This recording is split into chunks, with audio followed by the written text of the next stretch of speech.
Mabilis ang update tayo mga idol. Ito yung katatapos lang na laban, ang Pinoy na si Gio Santissima kontra sa Russian na si Mikhail Grigoryan. April 17, 2026. Balitang esports, nag-aatikabong mga lab. Sa Russia, isang bakanting titulo ang nakataya, EBF Asia Lightweight title. Sa unang round, malinaw na ang Pinoy ang gustong magdikta ng laban. Maganda ang panimula ni Santissima. Maaga siyang pumasok. Matatalas ang jab, kontrolado ang distansya, at bawat suntok may bigat.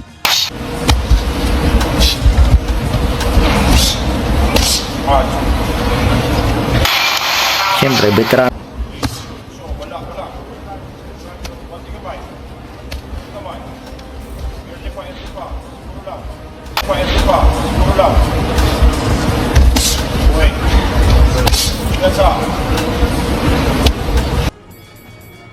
Sa ikalawang round, lalo niyang pinatindi ang atake. Paulit-ulit tumatama ang power shots ni Santissima. Ramdam ang intensyon, tapusin agad ang laban. Pero matibay ang Russian. Hindi natinag, hindi umatras.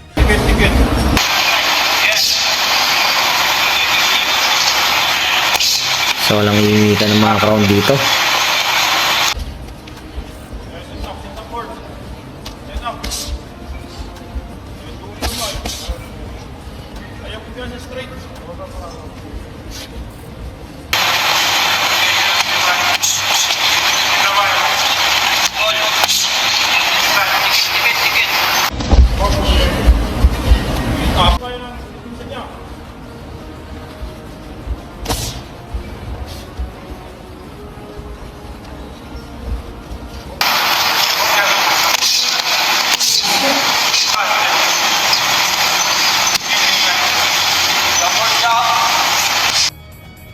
Pagdating ng round 3, dito lalong uminit ang laban.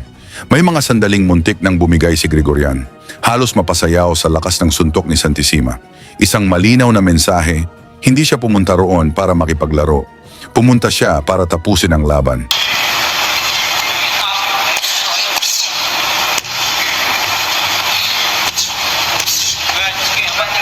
Ganda ng kamada ni Santissima ngayon.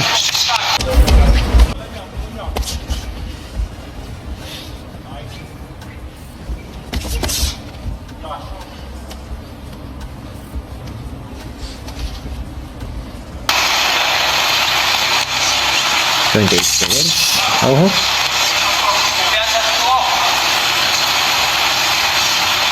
Pahingayin mo yung crown.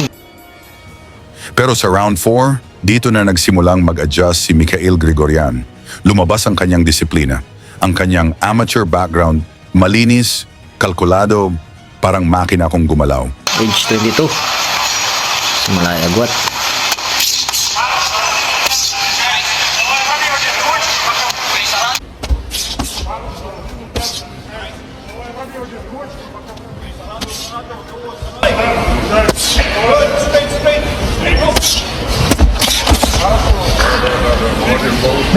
Nick!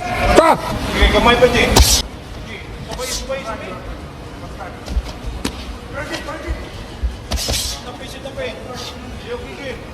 Gusto niya i-pressure yung kalaban. Gusto niya pasukin kaso maganda ang depensa kasi mahaba ang mga galamay.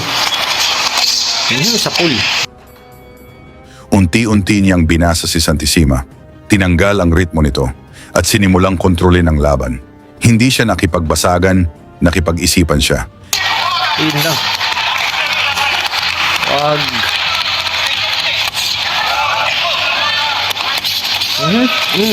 Puro kanan.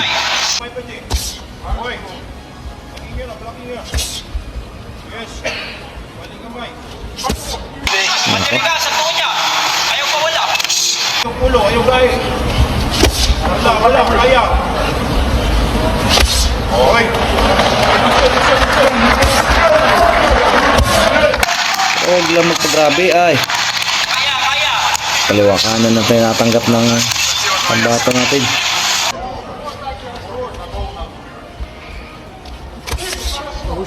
Matiriga sa tuwa niya. Ayaw pa wala. Dikit, sarap, dikit. Ano? Yes!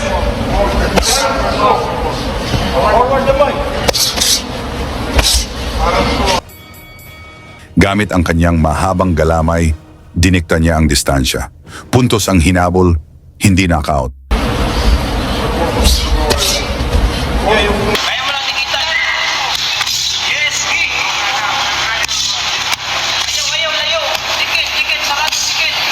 Kaya.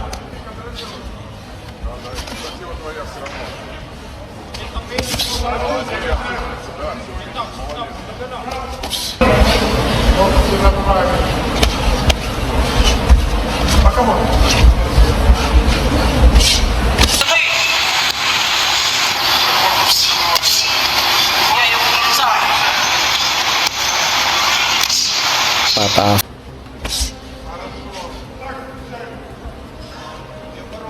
Kayo baro. Jabi.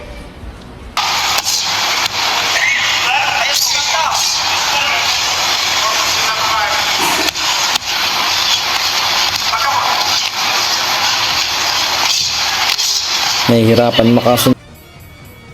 Habang tumatagal, mas dumadami ang kanyang suntok. Mas nagiging eksakto, mas nagiging epektibo. Pero hindi rin basta bumigay ang Pinoy. Nagpakita ng tibay si Santissima. Patuloy ang pagsugod, patuloy ang paghahanap ng isang malinis na tama na pwedeng magtapos ng laban. Tempo na. Gi, dua. Score. Wala, kaya.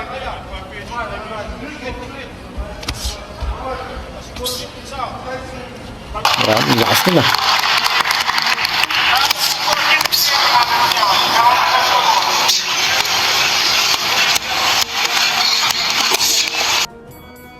Pagdating ng round 8, binuhos na lahat ng dalawang fighters. Maganda ang diskarte ni Grigorian.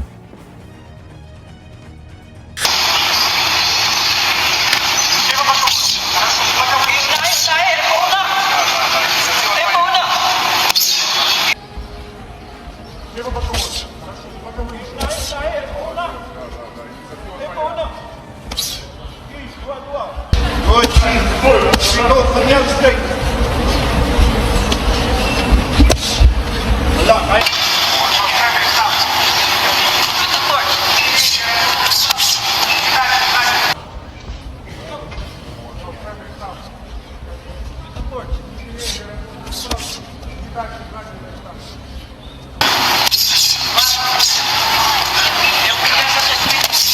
Huli ka. Sayang. Kaya sana. Si Santissima, hindi tumigil. Pinilit pa ring pabagsakin ang kalaban.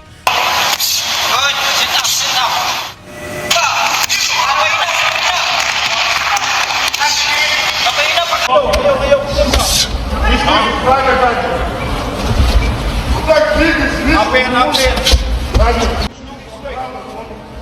Good. Sit up. Ayaw.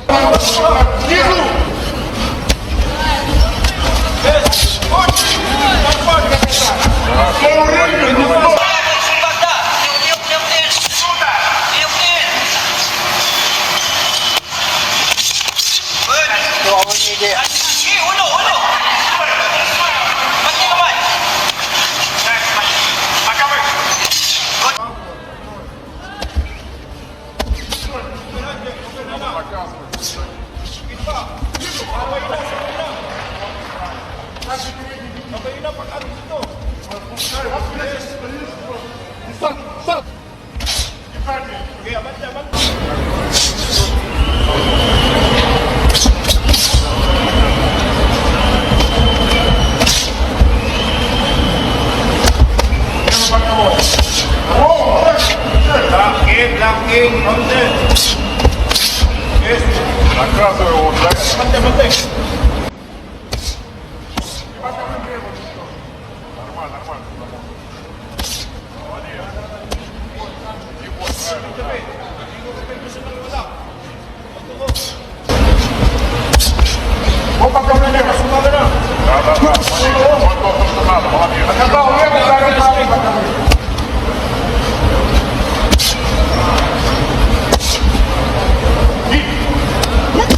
Kaya.